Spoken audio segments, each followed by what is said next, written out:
और अब खबरें तफसील से। ज्ञानवापी मस्जिद मामले में वाराणसी जिला अदालत में 26 मई को अगली समाअत होगी। पहले मुस्लिम फरीक के मौक़िफ़ को सुना जाएगा, वहीं फरीकैन को सर्वे रिपोर्ट की कॉपी दी जाएगी, जबकि 1 हफ्ते के अंदर सर्वे रिपोर्ट पर एतराज़ात दाखिल किए जा सकते हैं। ये रिपोर्ट देखिए।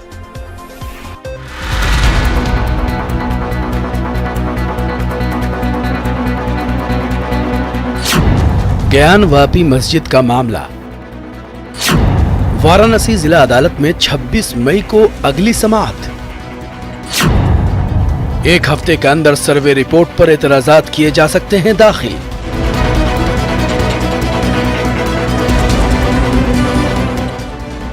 वाराणसी की जिला अदालत में ज्ञानवापी मस्जिद पर आज समाअत हुई।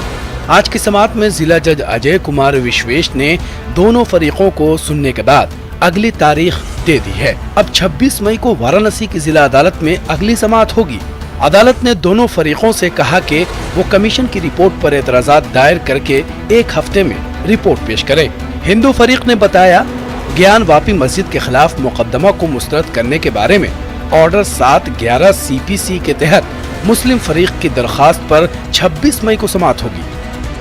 ऑब्जेक्शन है 7/11 का केस की पोषणीयता पे 26 मई को सुनवाई होगी। साथ ही साथ कोर्ट ने जो कमीशन की रिपोर्ट आई है उस पर दोनों पक्षों से ऑब्जेक्शन मंगा लिए है।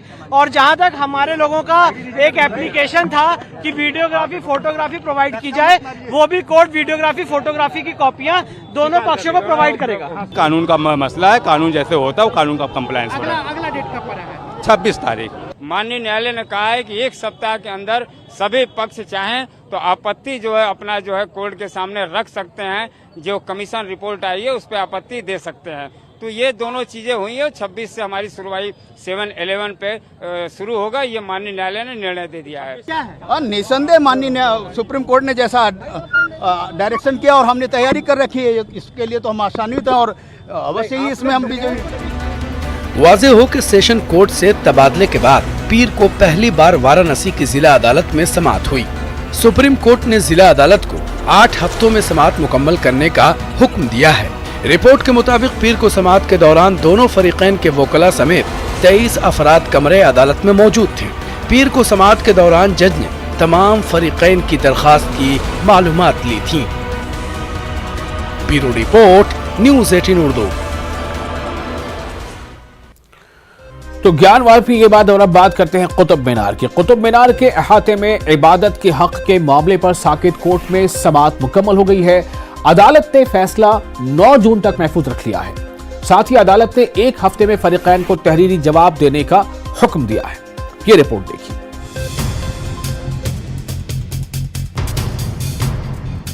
साकेत कोर्ट में मंगल को हिंदू देवताओं की बहाली और कुतुब मीनार अहाते में पूजा के हक की अर्जी पर एक तवील बहस हुई। अयोध्या से मंदिर मस्जिद के जिक्र के साथ दोनों फरीकों के दलाइल सुनने के बाद साकेत अदालत ने अपना फैसला महफूज कर लिया। कुतुब मीनार में इबादत की इजाजत दी जाएगी या नहीं, अब अदालत 9 जून को फैसला सुनाएगी। हिंदू फरीक की जानिब से हरिशंकर जैन ने कई दलाइल दिए और कहा कि किसी तामीर के लिए नहीं कह रहे हैं, बल्कि सिर्फ पूजा की इजाजत मांग रहे हैं। उसी वक्त SI की जानिब से अदालत में पेश हुए एडवोकेट सुभाष ने इस अर्जी को खारिज करने का मुतालबा किया। Character of a monument is determined on the date the monument comes under the protection under the 1958 Act or before that 1914 Act or 1904 Act. Once the character is determined on that date, then the character of that monument cannot be changed. Qutub Minar case में हिंदू फरीक की तरफ से दलाइल देते हुए वकील हरिशंकर जैन ने कहा कि मुसलमान हमला आवरों ने मंदिरों को तबाह कर दिया था। मस्जिद सिर्फ इस्लाम की ताकत दिखाने के लिए बनाई गई थी।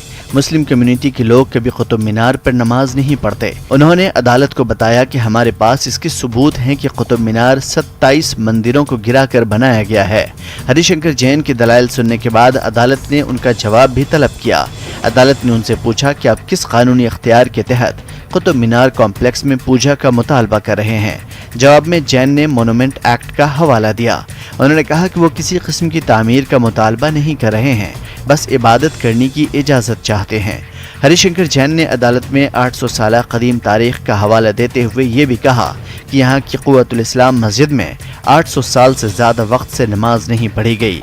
उस पर जज ने कहा कि अगर देवता पिछले 800 सालों से बगैर पूजा के मौजूद हैं तो रहने दें। Bureau report, news 18 Urdu. Qutub Minar तनाज़े में दिल्ली वक्फ बोर्ड की भी एंट्री हो गई है। बोर्ड ने कुतुब मीनार कैंपस में मस्जिद में नमाज रोके जाने पर सवाल उठाया है। दिल्ली वक्फ बोर्ड के रुकन और दिल्ली बार काउंसिल के साबिक नायब सदर हिमाल अख्तर ने न्यूज़ 18 उर्दू से बात करते हुए कहा है कि मस्जिद में 46 सालों से नमाज हो रही थी। एएसआई को अचानक ख्वाब आया और उसने नमाज पढ़ने पर रोक लगा दी। हमने इस मामले को लेकर 17 मई को पहले ही लेटर लिखा है और हमें उम्मीद है कि एएसआई इस मामले को देखते हुए नमाज पढ़ने की इजाजत देगा। उन्होंने कहा कि अगर एएसआई नमाज की इजाजत नहीं देता है तो फिर अदालत का दरवाजा खटखटाया जाएगा।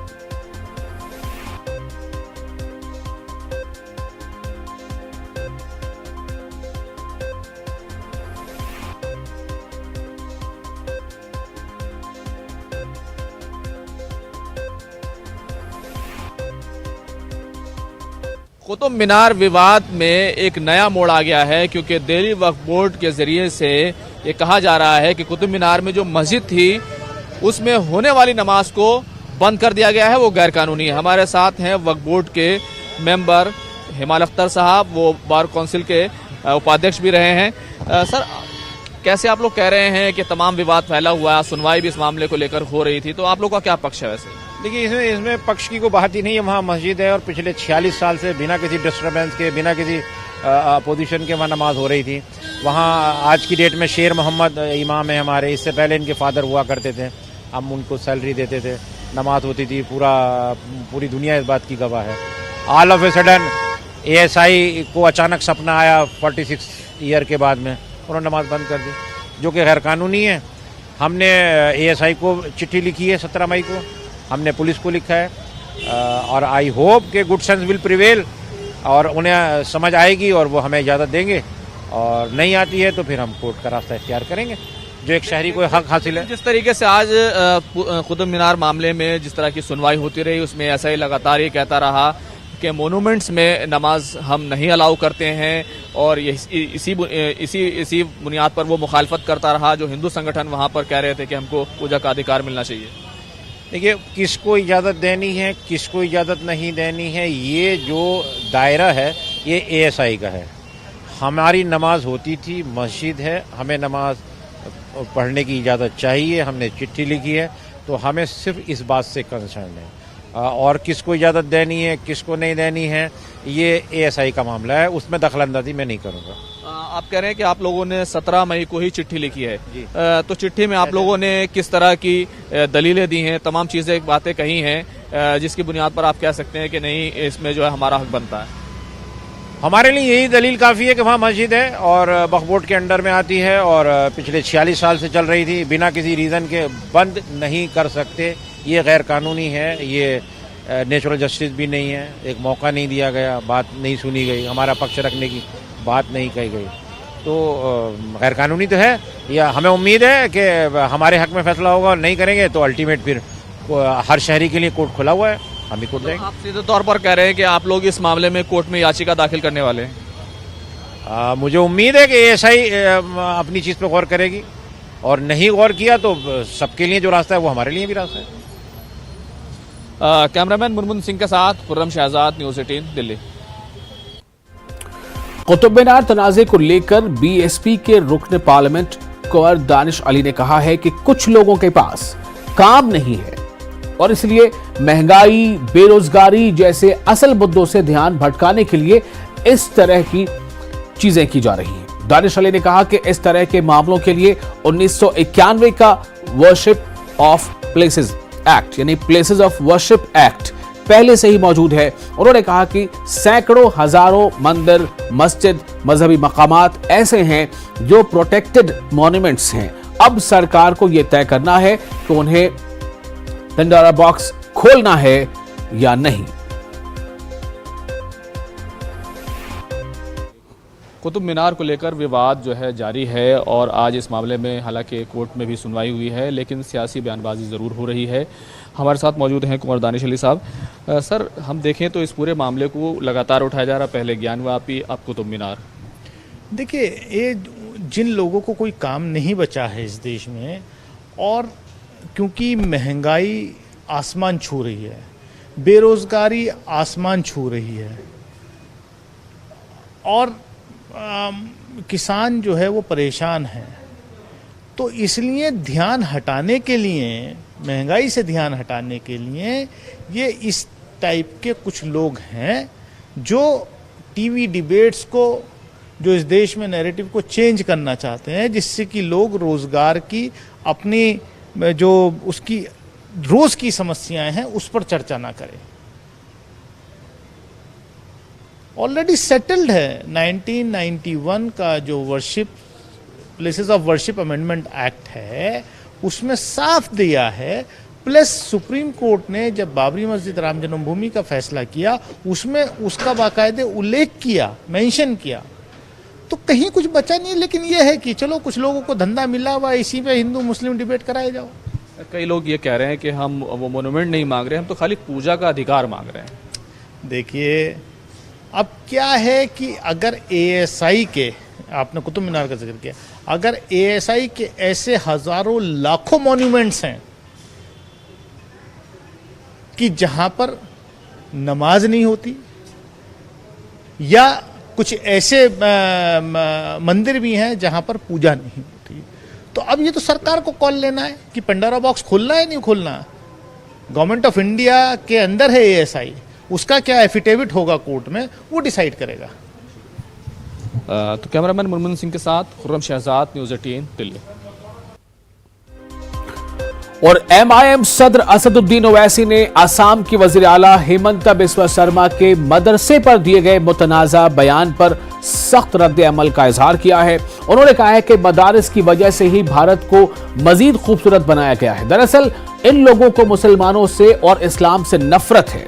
वाज़ेह हो कि हेमंता बिस्वा शर्मा ने कहा था कि मदारिस को बंद कर देना चाहिए। समझ में नहीं आती, और इनको ये बात समझने की जरूरत है कि मदरसों में साइंस, मैथ्स सब पढ़ाया जाता, और मदरसों के जरिए से ही भारत को और खूबसूरत बनाया गया। तो इनको इन सब चीजों से मालूमात नहीं है। और आखिरी बात यह है कि नरेंद्र मोदी की सरकार क्या मदरसा मॉडर्नाइजेशन की स्कीम नहीं चला रही है? क्या सालाना भारत की पार्लियामेंट में उसका बजट मंजूर नहीं होता है क्या? तो इनको सिर्फ मुसलमानों से और इस्लाम से नफरत है, ये खुल के आ गया उनकी जबान पर। मध्य प्रदेश हुकूमत की अदम तवज्जुही के सबब आइम्मा व मुअज्जिनीन तनख्वाहों से महरूम हैं। महंगाई के इस दौर में हुकूमत के जरिए आइम्मा व मुअज्जिनीन की तनख्वाहों में इजाफा करना तो दूर की बात है, मार्च महीने से ही तनख्वाह भी अदा नहीं की गई है।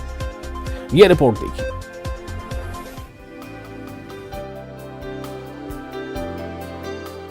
मध्य प्रदेश में हुकूमत के जरिए हर महाज पर सबका साथ सबका विकास का नारा तो बुलंद किया जाता है, लेकिन अक़लियतों और अक़लियती इदारों पर इसका इतलाक कहीं नजर नहीं आता है। अक़लियतों के ताल्लुक से मध्य प्रदेश में जितने भी इदारे हैं, न तो आज तक उनकी तश्कील हुई है, बल्कि अइम्मा और मुअज्जिनीन की तनख्वाहों को लाले पड़े हैं। ऐसा नहीं है कि हुकूमत के जरिए अइम्मा और मुअज्जिनीन को जो तनख्वाहें अदा की जा रही हैं वो बड़ी रकम हो, बल्कि 3 से 5 हजार रुपए माहाना की रकम भी अइम्मा और मुअज्जिनीन को वक्त पर अदा नहीं किए जाने से उनकी मुश्किलात में इजाफा हो गया है। पिछले कई माह से इमाम मुअज्जिनों को तनख्वाह नहीं मिली है, जिसकी वजह से इमाम मुअज्जिनों को काफ़ी परेशानियों का सामना करना पड़ रहा है। और कई बार हुकूमत से भी हम मांग कर चुके हैं, और मसाजिद कमेटी से भी मुलाकात करके, और उनसे भी हमने कहा कि इमाम मुअज्जिनों को वक्त पर तनख्वाह दी जाए, लेकिन 6-8 महीने हो गए तकरीबन लोगों को तनख्वाह नहीं मिली। पिछले माह ज़रूर 3 महीने की तनख्वाह दी गई थी, उसके बाद भी 5-6 महीने की तनख्वाहें अभी इमाम मुअज्जिन की बाकी हैं। मस्जिद जुडिशल कोर्ट, हमको 3 महीने तनख्वाह नहीं मिली मसाजिद कमेटी से। बस महंगाई में किस तरह की मुश्किलात पेश आ रही है? अब जो कर रहे हैं, किसी से कर्ज ले लेते, किसी भी ले लेते हैं, कुछ कर्ज ये ले लेंगे तो फिर जहाँ तब जब तनख्वाह मिल जाए जब उनका अदा करेंगे।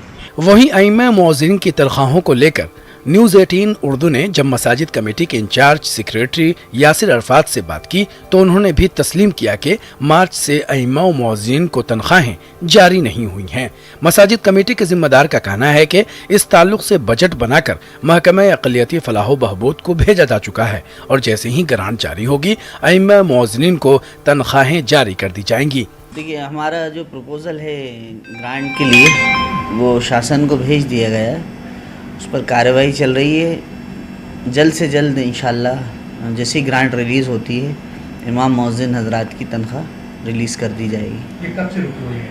अभी मार्च से इमाम मुअज्जिनों का जो मानदेय है, अलाउंस है, नजराना, ये नहीं मिल पाया है। इंशाल्लाह जैसे ही ग्रांट हमें प्राप्त होती है मतलब भुगतान कर दिया जाए।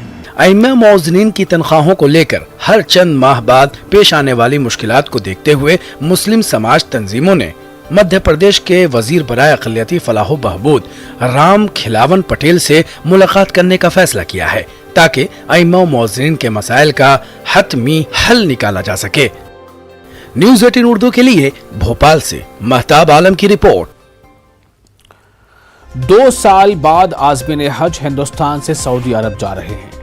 मरकजी वज़ारत अक़लियती उमूर की तमाम तर तैयारियों में मसरूफ है।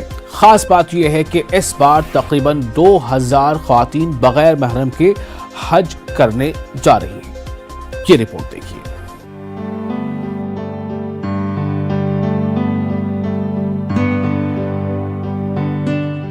गुजरात के अहमदाबाद के कारपोरेशन अस्पताल में नर्सिंग केयर की देखभाल करने वाली राबिया मलिक को इस बार हाजियों की खिदमत के लिए मुंतखब किया गया है।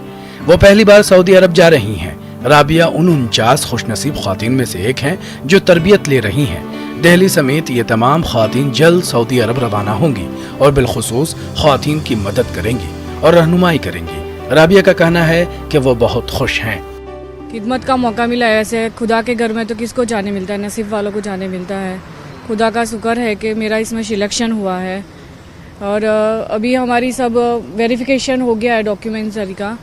अब ट्रेनिंग भी हो गई है हमारी। कल पूरा दिन ट्रेनिंग थी, उसमें भी हमको सब कैसे मक्का मदीना, कैसे 5 जगह पे जाना है, हज करनी है 5 दिन में, कैसा डिजास्टर मैनेजमेंट है, सब कुछ हमको वहाँ पे ट्रेनिंग किया पूरी तरीके से और अल्हम्दुलिल्लाह अच्छा है। डॉक्टर रिजवाना बेगम भी महाराष्ट्र के अकोला जिला से MBBS डॉक्टर हैं और जिला के सरकारी अस्पताल में अपने फराइज सरअंजाम देती हैं।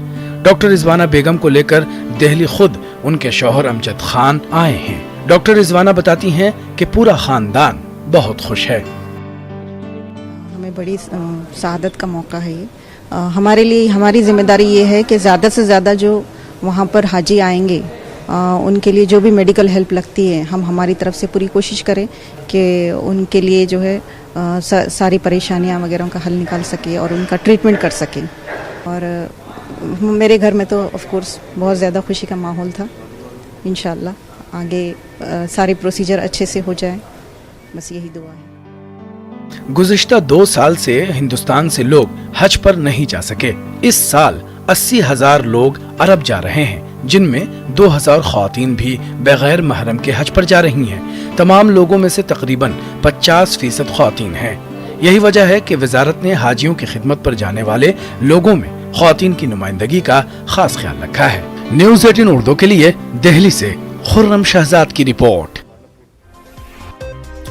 आगे बढ़ते इंटरनेशनल ओलंपिक कमेटी की रुकन और रिलायंस फाउंडेशन की सदर नीता अंबानी ने ओडिशा में शुरू किए गए हिंदुस्तान के पहले ओलंपिक वैल्यूज एजुकेशन प्रोग्राम की तारीफ की। इन्होंने कहा कि इस इक़दाम से हिंदुस्तान में ओलंपिक तहरीक को तक़वियत मिलेगी। हमारे स्कूलों में 25 करोड़ से ज्यादा बच्चे हैं जिनमें काबिलियत की कमी नहीं है। दुनिया में बहुत कम बच्चे ओलंपियन बन सकते हैं, लेकिन हर बच्चा ओलंपियंस की आइडियल को छू सकता है, जो OVEP का मिशन है।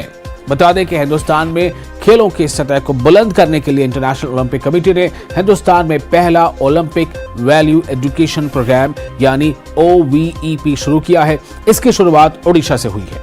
ओडिशा के वज़ीर आला नवीन पटनायक ने अपने पहले साल में मंगल को इस प्रोग्राम का आगाज किया है। इस प्रोग्राम का हदफ भुवनेश्वर और राउरकेला के 90 स्कूलों में 32,000 बच्चों तक पहुंचना है। जिसके बाद ये तकरीबन 70 लाख बच्चों तक पहुंच जाएगा। साल 2023 में 40 साल बाद हिंदुस्तान भी बैनुल अक़वामी ओलंपिक कमेटी के इजलास की मेजबानी करने जा रहा है।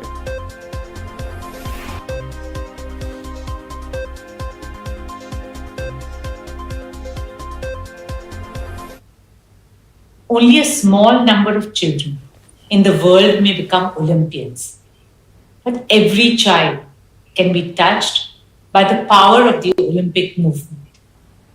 That is the mission of OWEB, and that is what makes it a huge opportunity for India. We have over 250 million children in our schools, brimming with talent and potential.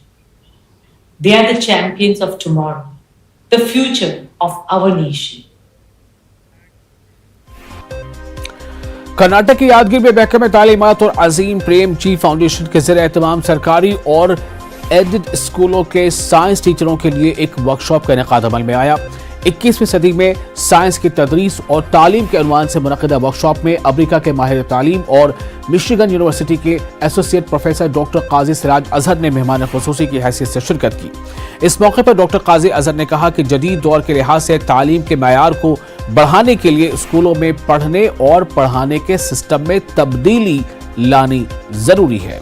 उन्होंने बच्चों को मादरी जुबान में तालीम दिलाने पर जोर दिया।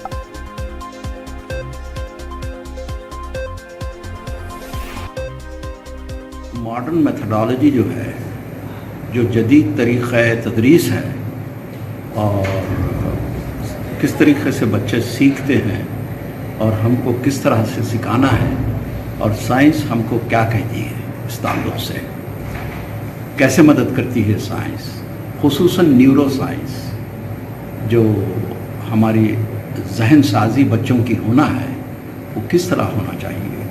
तो इस ताल्लुक़ से मैं आकर ये असातिज़ा को सेमिनार्स और मालूमात बराहम पहुँचाता। तो आज का भी ये इजलास इसी नौइयत का है। तो मैं चाहता हूँ कि हमारे असातिज़ा जब कमरे जमात में जाएंगे तो वो मेरे बताए हुए उसूलों पर बच्चों को तदरीस देंगे, यानी उनको सिखाएंगे। जम्मू कश्मीर के एलजी मनोज सिन्हा ने जम्मू में राहुल भट्ट के अहले खाना से उनके घर पर मुलाकात की। वाज़ेह रहे कि पीएम पैकेज मुलाजिम राहुल का हालिया दिनों मिलिटेंटों ने जिला बडगाम में कत्ल किया था। सिन्हा ने लवाकिन से ताज़ियत का इजहार किया है। अहले खाना का कहना था कि एलजी ने इन्हें हर मुमकिन मदद का यकीन दिलाया है। उन्होंने कहा कि एलजी ने कहा है कि मामले की जाँच की जा रही है।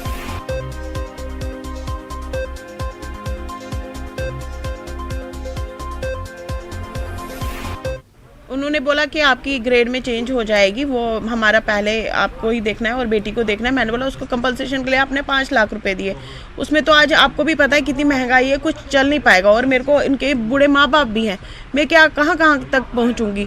तो उन्होंने बोला हम इसका ध्यान रखेंगे, कंपलसेशन का किया है। और मैंने बोला था उनको कि पहले मुझे अपने पति के हथियारों की ही जानकारी चाहिए। उन्होंने बोला हमारी जाँच चल रही है और बहुत अच्छी तरह चल रही है।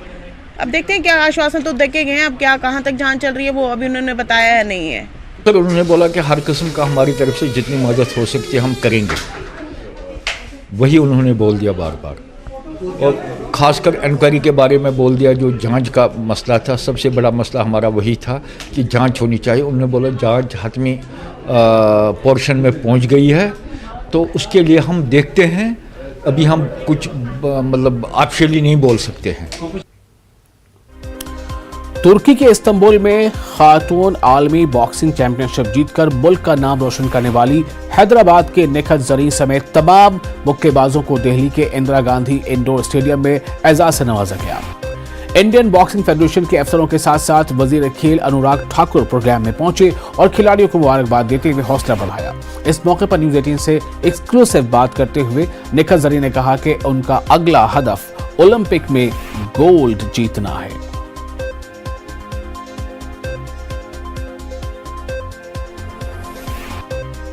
हमारे साथ मौजूद हैं, वर्ल्ड बॉक्सिंग चैंपियनशिप जीत कर आई हैं। निखत, क्या टारगेट रहने वाला है आपका, किस तरीके से आपके आगे जो टारगेट रहने वाला है? जी हाँ, अभी फिलहाल अभी तक की तैयारियां बहुत अच्छी रही है मेरी कंपटीशन के लिए, और आगे भी ऐसे ही तैयारी करते रहूंगी मैं, और कॉमनवेल्थ में गोल्ड जीतकर वापस आने की पूरी कोशिश करूंगी। आपने 5-0 से बाउट जीती, और कितना कॉन्फिडेंस था उस वक्त जब आप फाइनल में पहुंची थी?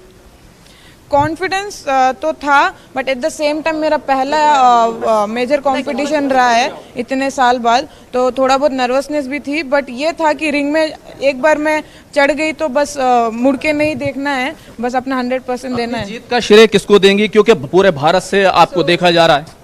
जी, मैं ये मेडल अपने इन सारे इंडियंस को मैं डेडिकेट करना चाहती हूँ, और इसके पीछे सभी लोगों का फैमिली सपोर्ट रहा है, बीएफआई का सपोर्ट रहा है, साई का सपोर्ट रहा है, टॉप्स का सपोर्ट रहा है, तो मैं सबको थैंक यू कहूँगी। तो ये थी निखत जरीन जो 5-0 से जीत कर आई। इस्तांबुल में जीत हासिल की थी उन्होंने, और अब पूरा भारत उनके सामने जो है अपनी पलके बिछाए हुए है। वो कह रही हैं कि उनका जो निशाना है वो ओलंपिक मेडल है, वो रुकेंगी नहीं। यही बड़ी बात है, और कहना चाहिए कि इस्तांबुल में जिस तरीके से भारत का झंडा ऊंचा हुआ है, इसी चीज को देखते हुए पूरा देश उनको सलाम कर रहा है। कैमरामैन मुनमुन सिंह के साथ खुर्रम शहजाद, न्यूज़ 18 दिल्ली।